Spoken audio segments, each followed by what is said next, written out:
Hey everyone, it's George from Blockchain DXB and today is the 17th of September 2024.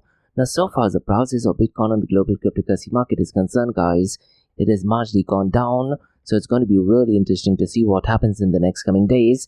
And I've been saying this over and over again since the past few days that on the 18th of September, Fed Chair Jerome Powell will be reducing the interest rate.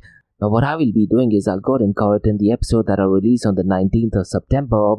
But look guys, what I'd really recommend you to do is, rather than listening to mainstream media or looking at any random website, I would strongly recommend you to go and look at information from first source, and the FOMC meeting related information will be published via Federal Reserve Board website. And along with that guys, Fed Chair Jerome Powell will be going live via YouTube as well, and I'd really recommend you to go and subscribe to the official channel.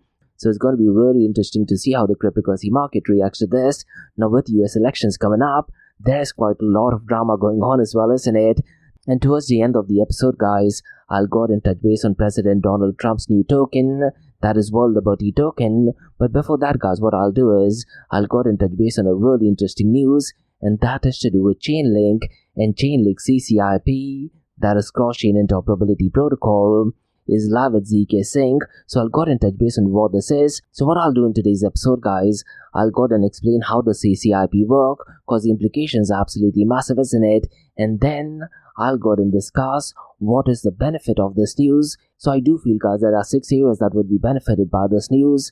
That is the developers, the DeFi platforms, blockchain users, financial institutions, blockchain networks, and finally end users. So I'll go ahead and share my thoughts and opinion on it. Now the second news guys is definitely massive news, and this is a partnership between a retail giant that is Sony with Circle USDC, which is a leading stablecoin issuer, isn't it? And I've been saying this guys, so far Circle USDC is concerned, they've been making quite a lot of partnership as well, and this is another partnership which I do believe will be a game changer. Now after this news guys, I'll go ahead and discuss a really interesting news, and that has to do with central bank digital currency in Brazil, and they have identified different use cases. I'll go ahead and share more information regarding this. Now look guys, unfortunately since the last quarter, I'm covering quite a lot of facts, and in today's episode we do have an unfortunate news, and that is regarding a DeFi platform called as Prime. And they suffered a $5.9 million loss because of the hack, and looks like the private key was compromised. And guys, in the cryptocurrency world, there's a Web3 cybersecurity firm called as Cybers, and lately they've been identifying these transactions quite a lot. So I'll definitely go ahead and touch base on this news. And as I mentioned earlier guys, I'll go ahead and share information regarding President Donald Trump's World Liberty Token. Now mind you guys, there's a lot of fake news going on in LinkedIn, and it is a bit surprising. A lot of the people in the cryptocurrency world have apparently become experts in World Liberty Token. Now there's quite a lot of fake news circulating guys, and the World Liberty Token, they did have an X space. So what I'd really recommend you to do is go ahead and listen to it. But in today's episode, I'll go ahead and share my thoughts and opinion on it. So quite a lot to cover guys in today's episode. And like we do in every Crypto and Coffee Date podcast, we will be looking at 2 news from Dubai, UAE and the Middle East. Now the first news guys is definitely a positive one, and this is to do with Bybit, and they have secured provisional approval from Dubai's regulatory body, that is VARA, that is Virtual Asset Regulatory Authority. So I'll definitely go ahead and touch base on this news. And the second news guys is all the way from the Kingdom of Abu Dhabi, and Aramco Digital along with Grok, which ends with a Q and not K, they have set up mega infrastructure data center in Saudi Arabia. So I'll definitely go ahead and share more information regarding this. So quite a lot of cover guys in today's episode. Let's kickstart with it right away. Thank you to our sponsors for being part of the Blockchain DXB journey. Firstly, Advanced Media.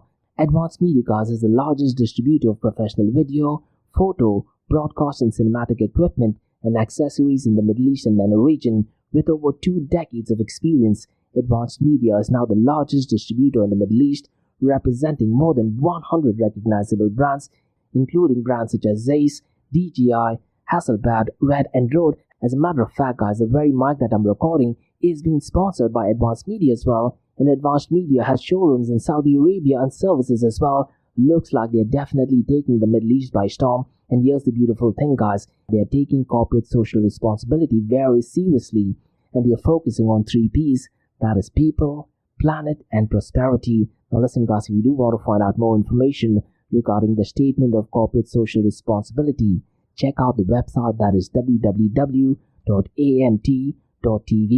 And here's the beautiful thing guys, They also want to be a leader and set an example and reputation as a pioneer and member of the community.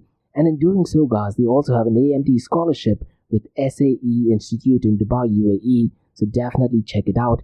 And also, guys, Advanced Media is committed to persistently developing, organizing, and hosting training workshops, seminars, and community events that educate, inform, and familiarize consumers with new equipment and the latest technological advances. So listen, guys, do one thing. If you do want to support this channel, go to the website, that is www.amt.tv,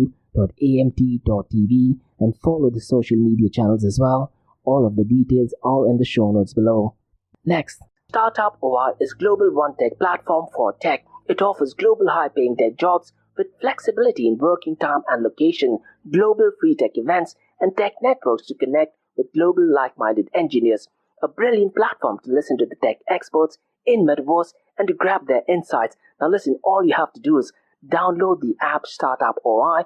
If you're using an Android version, go to Google Store and App Store for iOS devices. Alternatively, you can also click on the show notes below to download Startup OI. Next, are you ready to unleash the world within, guys? Now listen, guys, if you're passionate about adventure, looking to escape the summer heat, Wolfpack Adventures, they have got precisely something for you. They invited the Snake Canyon Adventure in Valiat, Oman, which is taking place on the 21st and 22nd of this month. Now this is not going to be an ordinary event, guys. This thrilling 2-day adventure does involve a one-night canoeing experience, and it is designed for adventures of all levels, from beginners to seasoned explorers as well. Now mind you, guys, there are only 20 spots available now, and this is an exclusive adventure event you don't want to miss. And all of this is only for 650 dirhams. Now listen, guys, you need to hurry on this because the deadline to register is on the 17th of September. Now if you do want to learn more, guys, in the show notes below there is a WhatsApp group, so definitely feel free to sign up and definitely go to the itinerary as well. Now look, guys, this event is an absolutely massive one, and Wolfpack Adventures, guys, they're kind of like the OGs of us hiking and adventures concerned. You definitely don't want to miss this. So unleash the wolf within and let's make this September one to remember. And hopefully, guys, you participate in this event and many more events by them. Next, guys, listen, if you're into fitness, if you're into adventure, if you want to do something wild but still want to keep your health in check, there is a new podcast in town, a podcast focusing on obstacle course race in the Middle East. The podcast is called the Race Pace Podcast. So check out the Race Pace Podcast across all leading platforms. And the Race Pace Podcast is a peer-to-peer community-driven podcast where they talk all about obstacle course race in the Middle East, from Sandstorm to Spartan Race, from Tough Mudder to Desert Warrior Challenge, and also the Government Gov Games, and quite a lot more. The podcast has interviews with athletes locally and internationally to get inside scoop on how athletes prepare for obstacle course race. In the podcast, they also talk about interesting stories on why they are motivated to do obstacle course race. And that's not all. They also plan to release 7 NFTs. And these NFTs are no ordinary. These NFTs will represent every emirate in the UAE. And listen, guys, these NFTs are going to be absolutely massive. So do one thing, go to Spotify, go to iTunes, go to any leading podcasting platform and search for Rise in the Obstacle Course Race podcast. And finally, guys, not your keys, not your crypto. If you have dabbled with cryptocurrencies and now are seriously getting to protect your cryptocurrencies, there is no better way to protect it by using a hardware wallet. And this is where Ledger Wallet kicks in. And Ledger Wallets are hardware cryptocurrency wallets made by Ledger, a company headquartered in Paris, France. And Ledger's hardware wallets are multi-currency wallets that are used to store private keys for cryptocurrencies offline. And Ledger offers 2 hardware wallets, the Ledger Nano and Ledger Nano X wallets. They are world-class experts with extensive crypto security backgrounds. They continuously look for vulnerabilities in Ledger products in a constant effort to improve the level of security. Now, in today's world, securing these digital assets is a critical challenge, and this is where Ledger kicks in. So click the link below to buy your hardware wallet and support this podcast. It is a brilliant way to support this podcast. So what are you waiting for? The link is in the show notes below. Now guys, since you've taken care of that, let's kickstart by looking at the global cryptocurrency market. Now if you look at the fear and greed index guys, since the last few days the matrix is looking the same, so really I'm not sure if CoinMarketCap is updating it or not, because right now the number associated is 38, and if you look at the sentiments, it is saying that the market is in fear.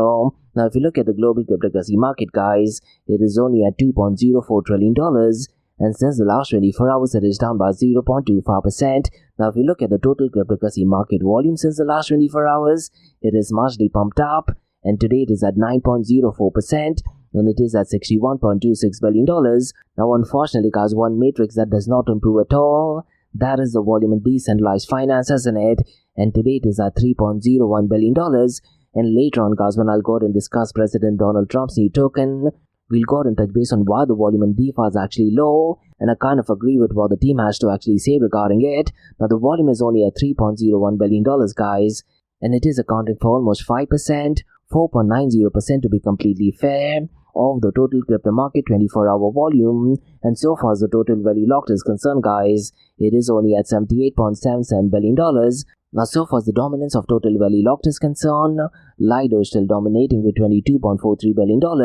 Now one metric guys which I'm definitely disappointed is decentralized to centralized exchange dominance, and since the last 6 weeks it is below the 20% mark, and today it is at 15.96%. And I've said this over and over again guys, decentralized to centralized exchange dominance ideally should be somewhere between the 40% mark, and it has to be consistent for at least 6 months or more, and only then we can confidently state that the world is ready for decentralized exchanges.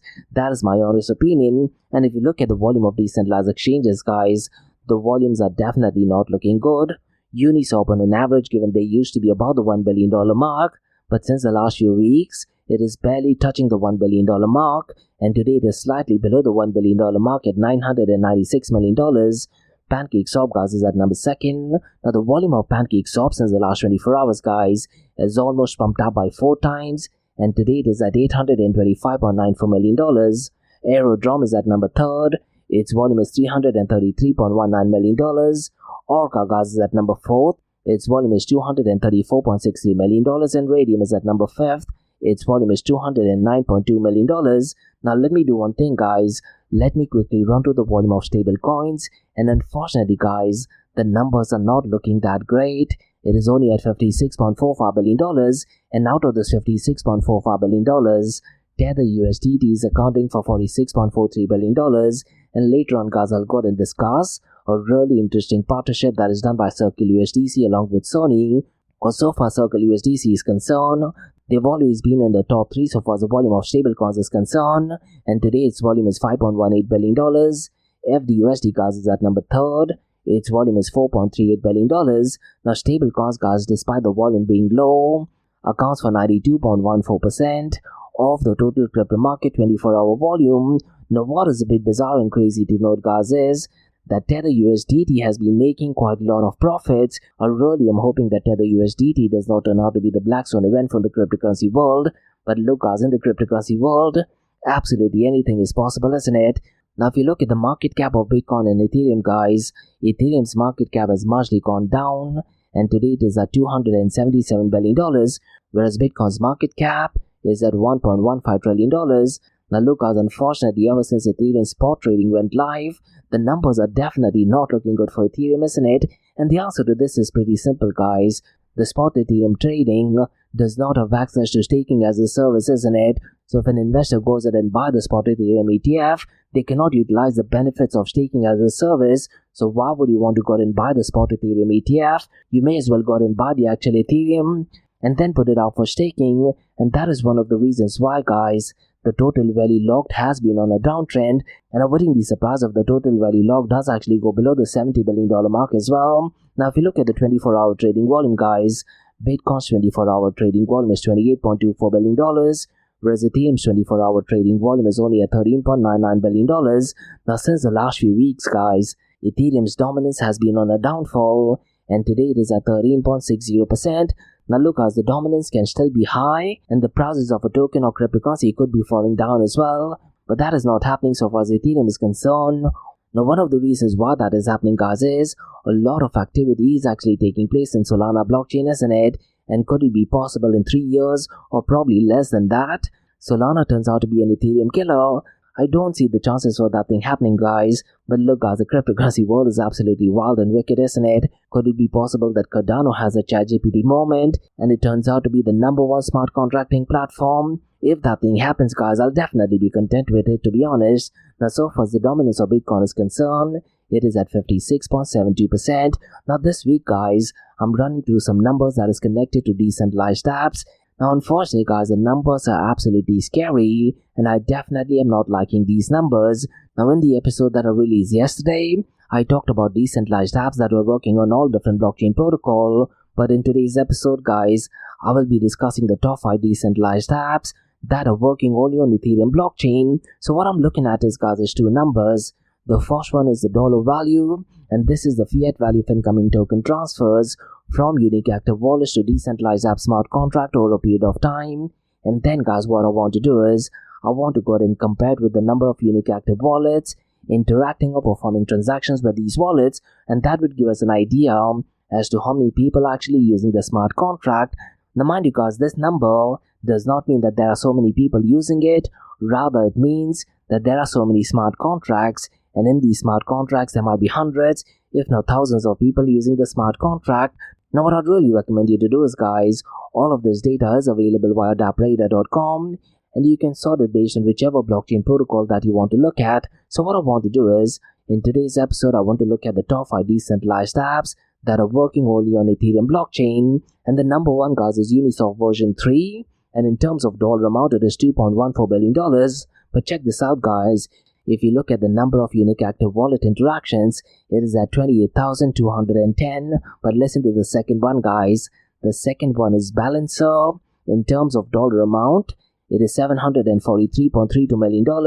But if you look at the wallet interactions, guys, it is only at 199. Now, it's really important to note, guys, the 199 does not necessarily mean that these many people are using the smart contract.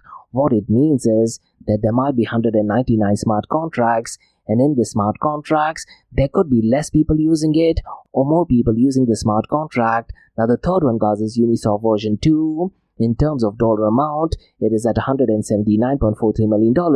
In terms of wallet interactions, it is 10,320. The fourth one, guys, is COW Swap. In terms of dollar amount, it is $129.05 million. In terms of wallet interactions, it is 1,580. And the fifth one, guys, is Dodo. In terms of wallet interactions, it is $126.35 million. In terms of wallet interactions, it is at 149. Now look, guys, most of these are connected to decentralized exchanges, isn't it? Or DeFi protocols. Ideally speaking, guys, when you talk about decentralized apps, we are talking about apps, let's say, like LinkedIn, Tinder, Instagram, or Facebook.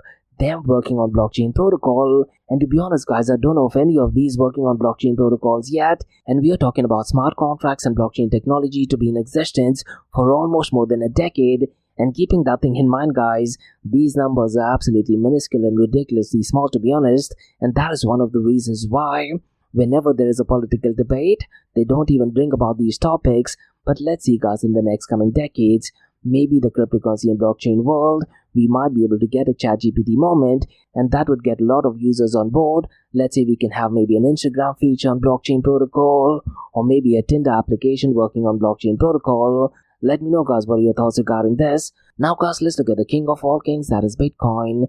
And the prices of Bitcoin is right now at $58,540. And since the last 24 hours, it is down by 0.24%. And since the last 7 days, it is down by 2.94%. Ethereum, guys, is not doing good at all. It is at $2,302. And since the last 24 hours, it is up by 0.49%. But since the last 7 days, it is down by 1.72%. Now, let's say, guys, in a hypothetical situation, if the spot Ethereum trading could give investors access to staking as a service, I'm pretty much sure the prices of Ethereum could have crossed the $4,000 mark, to be honest. Unfortunately, that thing did not happen, isn't it?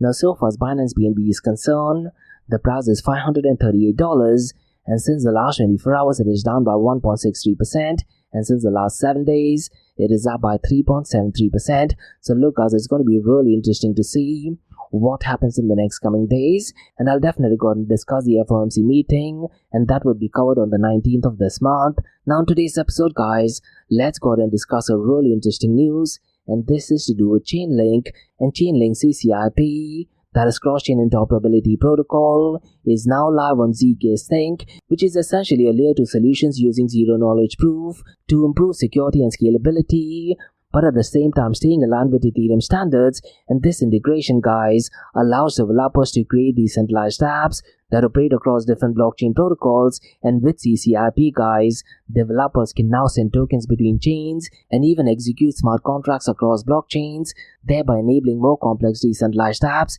And this collaborative process, guys, supports the growing trend of tokenizing real-world assets, providing a secure way for financial transactions to adopt blockchain technology. Now look, guys, the whole tokenization app is absolutely huge, isn't it? And if you really want to know the truth, guys, it is only because of one person, that is Larry Fink. And just few days after the spot Bitcoin ETF was out, he did have an interview with CNBC, and the interview, to be honest, guys, is only 7 minutes long, and he actually said that he does not care much about the spot Bitcoin ETF.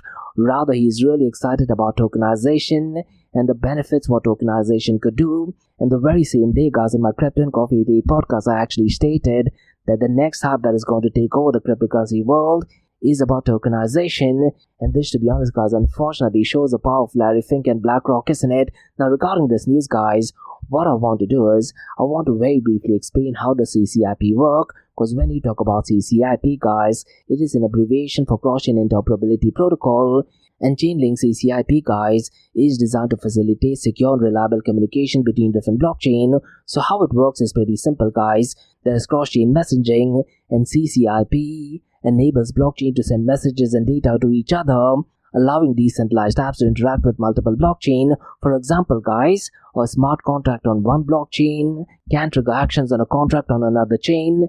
And another key area is programmable token transfers, and CCIP, guys, supports cross-chain token transfers with embedded instructions. It allows not only the movement of tokens between blockchain, but it also allows the execution of specific actions like smart contract calls on the receiving chains, and this cross-chain interaction, guys, makes it more powerful and flexible. And CCIP, guys, also includes arbitrary messaging, and unlike some interoperability solutions limited to token transfers, CCIP supports arbitrary data transmission, and developers can create smart contracts that send any type of data or instruction between chains, opening up possibilities for more complex applications such as decentralized protocols operating across multiple chains. And CCIP, guys, relies on Chainlink's decentralized network of oracles to ensure security and reliability of cross-chain transactions, and oracles verify and relay data between chains, thereby reducing the risk of hacks or failures by spreading responsibly across a distributed network. And there is also transaction finality, guys, and this particular protocol ensures that cross-chain transactions are finalized and secure, preventing issues like double spending or incomplete transfers. And the CCIP monitors the success of transactions across chains and ensures they are completely safe as well. So if you look at the benefits, guys, so far as interoperability is concerned, it enables different blockchains to work together, increasing flexibility for developers. And one of the biggest challenges with interoperability is security, isn't it? But using decentralized oracles ensures reliable and safe data transfers. And this particular news, guys, definitely helps in efficiency because it simplifies the creation of cross-chain decentralized apps, improving the potential for advanced decentralized services. And look, our CCIP is a key tool for building more interconnected blockchain ecosystems, making it easier to transfer assets and data between various platforms. Now what I want to do is, guys, I want to go ahead and share how does this particular news benefits, let's say, developers, how it benefits decentralized platforms, how it benefits blockchain users, financial institutions, blockchain networks, and finally the end users. And let me know, guys, what are your thoughts regarding this, because look, so far as developers is concerned, developers now can create decentralized apps that operate across multiple blockchains, making them more flexible and powerful. And CCIP, guys, simplifies cross-chain communication, allowing developers to build complex interoperable systems without managing the complexities of multiple blockchain ecosystem. And so far as developers are concerned, guys, it definitely enhances scalability and efficiency, isn't it? And by enabling seamless token transfers and data sharing, developers can optimize decentralized app performance and reduce costs. Now, so far as DeFi Platforms is concerned, guys, DeFi Platforms now can easily move assets between different blockchains, thereby increasing liquidity and improving user experience by providing access to broader markets. And look, so far as arbitrage opportunities are concerned, cross-chain interoperability allows for arbitrage between different blockchains, benefiting traders and platforms seeking to optimize returns. Now, so far as blockchain users are concerned, guys, it definitely improves user experiences in it, and users of decentralized apps and DeFi services can now benefit from smoother interactions across different blockchains without needing to manually bridge assets or switch between platforms. And it also provides access to diverse ecosystem, and with interoperable decentralized apps, guys, users can leverage the unique feature of different blockchains, that is lower fees, high security, but at the same time keeping assets and services connected.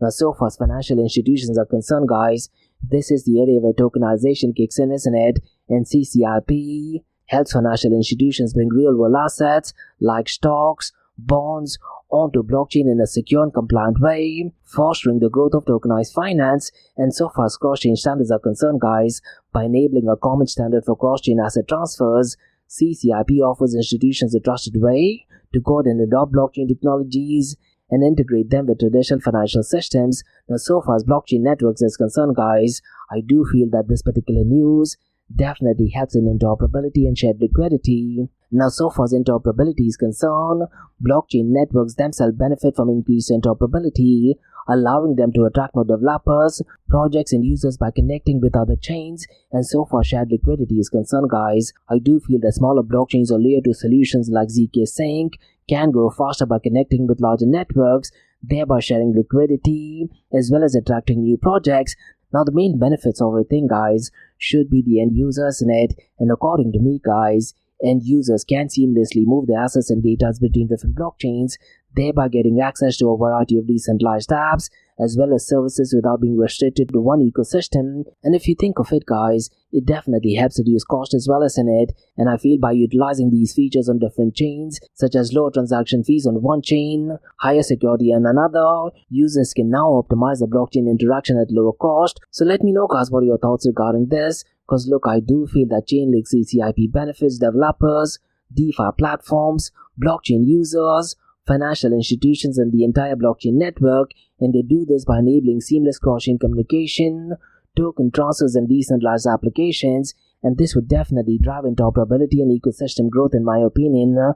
Let me know, guys, what are your thoughts regarding this. I really am not seeing quite a lot of people talking about it, because this news, guys, according to me, if implemented and if successful, could be an absolutely game changer. Now, guys, let's go and discuss some news all the way from Brazil. And the Central Bank of Brazil, guys, they have revealed 13 use cases for the second phase of its Drag CBDC pilot project, and it includes platforms for tokenizing real assets, automating card transactions, as well as trading government bonds. And participants like Masado Bitcoin, Santander, and Nubank will collaborate to test these features on Drag's blockchain. But it's important to note, guys, so far as the CBDC project is concerned, the completion is postponed to 2025, and this is due to privacy solution challenges in the initial phase. Now look, so far central bank digital currency is concerned, a lot of them upfront dismiss it, isn't it? Now what I tend to do is every month, I do tend to have a session on central bank digital currency, and hopefully by October I'll go ahead and have a session on central bank digital currency. I'll go ahead and explain what central bank digital currencies are, how they actually work, some of the threats CBDCs could have, at the same time some of the benefits CBDCs can actually have as well. Now in the meantime, guys, what you can do is you can go to my website, that is www.blockchaindxb.com, and under the tab that says blockchain, you could actually scroll down and you can download 2 documents discussing CBDCs. And in the second document, guys, I've got it and made a quick comparison between CBDC and Bitcoin, and it's needless to say, guys, Bitcoin is far superior, maybe 10x or 25x than CBDC in my opinion, so please feel free to go ahead and download it. Now, guys, let's go ahead and discuss some unfortunate news, and this is a hack with Delta Prime. And DeFi protocol Delta Prime suffered a $5.9 million loss, and this was strangely due to private key exploit. Now, since the last few weeks, guys, I'm noticing a crypto security firm called Cybers, and they have actually highlighted this transaction, and they actually reported that multiple suspicious transactions with a suspicious address was actually draining the funds. And just last week, as I talked about Cybers, they did actually go ahead and give us some update as to what is going on regarding WazirX Exchange as well, because the hack in WazirX Exchange was well over $220 million, isn't it? Now regarding this news, guys, what Cybers is estimating that the loss initially was $4.9 million, but they later updated it to $5.93 million. Now let's see guys, I'll try to go out and contact the team and let's see if I can get them on my podcast, because since the last few months, they're definitely highlighting a lot of suspicious activities, and maybe if you're a company who wants to go out and utilize the service, most likely your protocol or project will be benefited by it, isn't it? So I'll definitely go ahead and drop them an email and let's see if I can get them on my podcast. Now guys, let's go ahead and discuss some news regarding World Liberty Financial Token. Now look guys, it's really important to note that this particular token is advertised as though it is President Donald Trump. Now this is partially right, but it is mostly his son Eric Trump who's handling this. Now so far as this token is concerned guys, the World Liberty Financial Token will be non-transferable and will be offered to only accredited investors under US Security and Exchange Commission regulation D exemption, as the team has cited regulatory uncertainty in the US. Now look guys, while LinkedIn I'm seeing so many fake news and misleading information regarding World Liberty Financial Token. Now what I'd really recommend you to do is guys, in the show notes below, there is a link for Twitter Spaces, and the team including President Donald Trump did actually go live, and the session was for well over 2 hours. But look guys, what I'd really recommend you to do is listen to only the last 30 minutes, because that was the only time when they went out and talked about this token. Now the Twitter Spaces did actually start only after 12 minutes, and President Donald Trump did actually face a second assassination attempt by left-leaning lunatics, isn't it? So the first few minutes guys, he talked about his experience, which is definitely unfortunate and definitely not great, whichever side of politics you are in, isn't it? Now the host guys, he went in and asked quite a lot of general things regarding President Donald Trump's experience in the cryptocurrency and blockchain space, and President Donald Trump did actually state that he's learning quite a lot of things from his son as well as grandson regarding cryptocurrency and blockchain, and he openly admitted that when it comes to wallet, it does take time for an average individual to go ahead and get used to it, isn't it? Now regarding DeFi guys, what he actually said, that DeFi is such a complex topic, and I 100% agree to it, because when you actually go and use any of the DeFi protocols guys, even a tech-savvy person such as Eric Trump did face quite a lot of problem, and they actually talked about it in the Twitter space as well, because towards the second part guys, Eric Trump along with other people, they were discussing what are the problems that they're currently facing in the banking industry and how the World Liberty Financial Token could potentially be an answer. Now look guys, it's really important to note that while the Twitter Spaces was live, there were a lot of people from the Security and Exchange Commission who was present. Now keeping all this thing in mind guys, you have to be extremely careful in what information you put out, isn't it? So what I feel guys, from a regulatory point of view, they were absolutely spot on. Now regarding the World Liberty Financial Token guys, the main bit starts only towards the last 30 minutes. So what I'd really recommend you to do is just listen to the last 30 minutes or so, and they talked about governance token guys, and they clearly read from a script because there were lawyers present as well, and the guy who was speaking from the World Liberty token did actually state that there were 3 or 4 lawyers in front of him while he was reading it out, and he was clearly reading it out from a script because you don't want to make any mistakes with left-leaning lunatics who'll try to politicize everything to go out and go after President Donald Trump, isn't it? Now regarding governance token guys, they clearly said that it'll only be available for eligible people, and regarding who can buy it, he literally read it from a speech that only limited people will be eligible to buy it, and this limitation guys comes from the US Security and Exchange Commission regulation D. So what I'd really recommend you to do is, in your free time, try to go ahead and look at what the regulation D is. Now regarding governance token guys, they very specifically mentioned to look at information from the first source, and they talked about how 63% or approximately 63% will be available to the public, 17% will be given to the users, and 20% will be for the founding members and the team. Now look guys, it's really important to note that they also have a governance token, and so far as the governance token is concerned, no matter how many governance tokens you have, you'll only be having 5% of the token rights. Now look guys, this is all the information that we have at least for now regarding World Liberty Financial Token, and if you do need any information regarding the World Liberty Financial Token guys, the only place to get any updates is the Telegram channel, and I'm seeing so many fake news and misleading articles while LinkedIn stating that the World Liberty Financial Token is connected to Dog Finance and quite a lot of other. That at this point of time definitely seems fake news, but it could be possible over time that these fake news turn out to be true as well, isn't it? Those are my honest thoughts. So these were the news guys on the cryptocurrency and blockchain world. Now let's look at 2 news from Dubai, UAE and the Middle East. And the first news guys is definitely positive one. And Bybit, they have secured provisional approval from Dubai's regulatory authority, that is VAR, that is Virtual Asset Regulatory Authority. So let me go ahead and give out more information regarding this, because this license allows Bybit to offer virtual asset exchange services to retail, qualified investors and institutional users, and this provisional approval marks a significant step towards full operational approval in Dubai. And Bybit's global headquarters, guys, right now is in Dubai, and I believe they established it in 2022, isn't it? And Bybit, guys, is committed to compliance and adherence to VAR's stringent regulatory standards, and VAR's licensing process is extremely comprehensive and collaborative, and they're aiming to foster a strong virtual asset ecosystem. And Bybit, guys, they have engaged in a positive discussion with VAR to meet provisional approval requirements, and Bybit has also renewed its partnership with DMCC, that is Dubai Multi-Commodity Center, and the company, guys, has transitioned from a key ecosystem partner to an advisory role with the MCC Crypto Hub, and Bybit is also positioning itself as a major player in Dubai's Web3 and crypto landscape.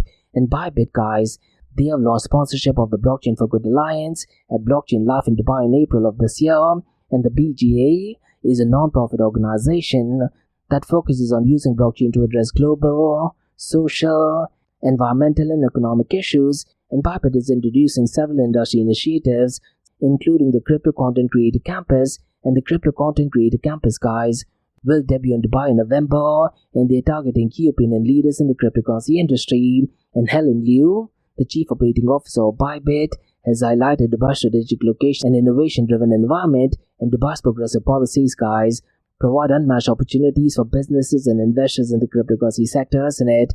And she emphasized Dubai's strong regulatory framework and goal to become a blockchain capital in the world, and Bybit is dedicated to promoting growth in the digital currency and blockchain sector, and they're doing that through initiatives and partnership. So look, guys, this particular news is definitely a game changer, and I'm pretty much over the next coming weeks and months, we will be hearing quite a lot from Bybit, isn't it?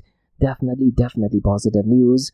Now, guys, let's go ahead and discuss the second news. And Aramco Digital and Grok have partnered to establish the world's largest AI and inferencing data center in Saudi Arabia, and this collaboration, guys, advances Saudi Arabia's digital transformation initiative and AI leadership, and the partnership solidifies Saudi Arabia's position as a global leader in AI cloud computing.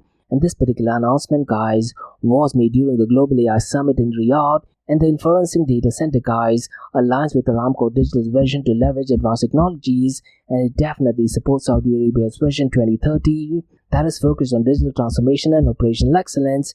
And this center, guys, will utilize Grok's cutting-edge AI and machine learning infrastructure, and this collaboration aims to revolutionize data processing and analytics across multiple sectors in the kingdom. And by the end of 2024, the data center will process 5.28 million tokens per second, and by 2025, it will process 53 million tokens per second, setting a new industry standard.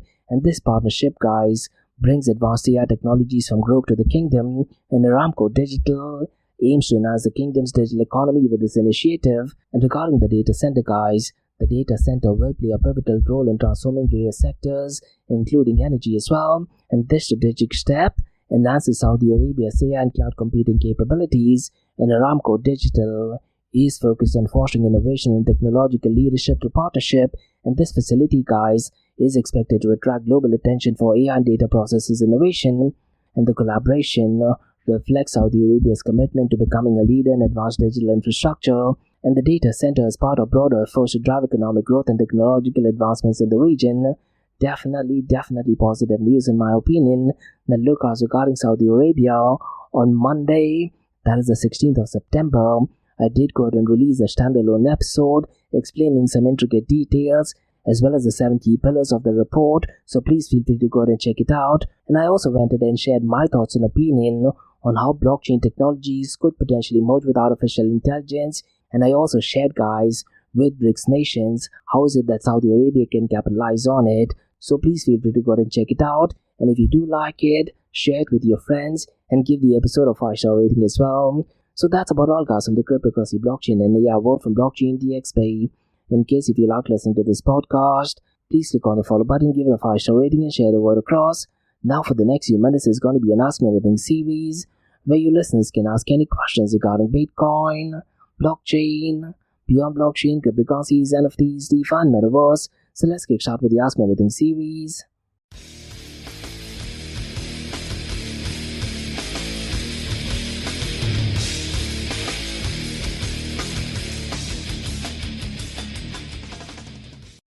Hey everyone, it's Josh from Blockchain DXB. You're listening to the Ask Me Anything series, where you listeners can ask any questions regarding Bitcoin, blockchain, beyond blockchain, cryptocurrencies, NFTs, DeFi, and Metaverse. I have a question about Nelson who asks, Brazil's direct CBDC pilot project has been extended due to privacy concerns. What steps do you think government should take to ensure privacy in CBDC implementation? This, to be honest, Nelson, is such a brilliant question. Now look, when we talk about CBDCs, central banks will have 100% control over your data, isn't it? Now, I'll definitely go into it based on some of the negatives of it, but on a positive side, CBDCs offer the ability to modernize payments, increase financial inclusion, and make transactions more efficient, isn't it? And roughly around 2 months ago, Iran did actually try a CBDC project in Key Island. However, look, the downside is that without careful considerations, they could lead to unprecedented surveillance over individual financial activities, which raises concerns.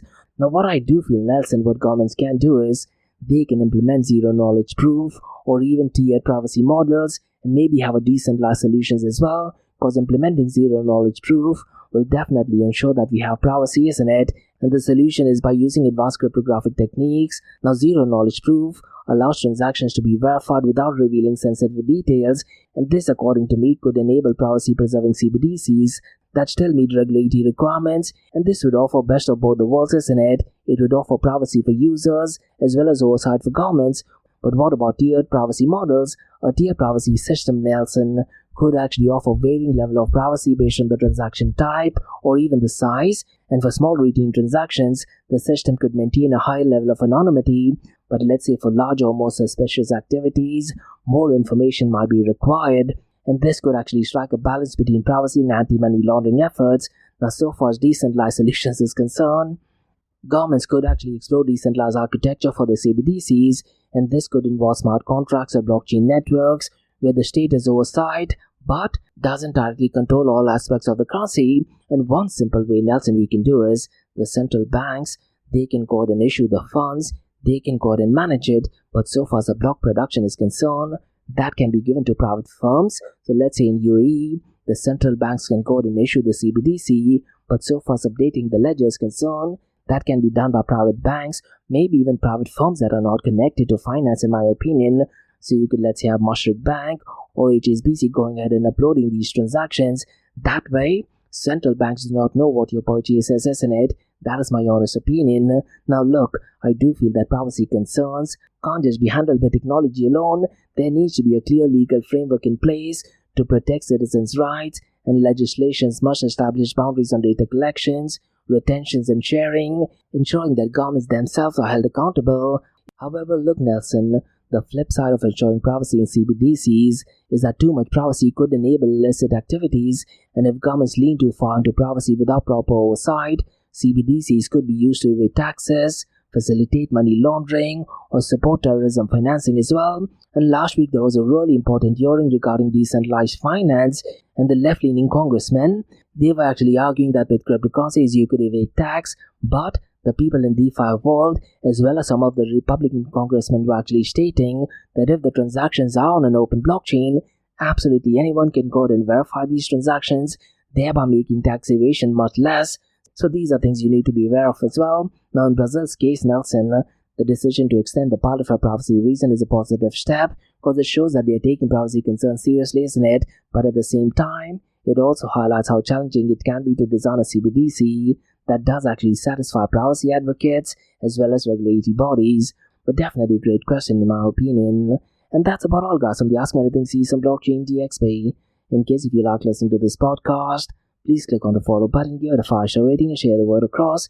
Remember, guys, Monday to Thursdays, 8 a.m. to 8:30 a.m. we have Crypto with Coffee podcast, where we cover top news and information pertaining to the price of cryptocurrencies, some major breaking news, occasionally short and sweet news as well, news that has an impact in the cryptocurrency world.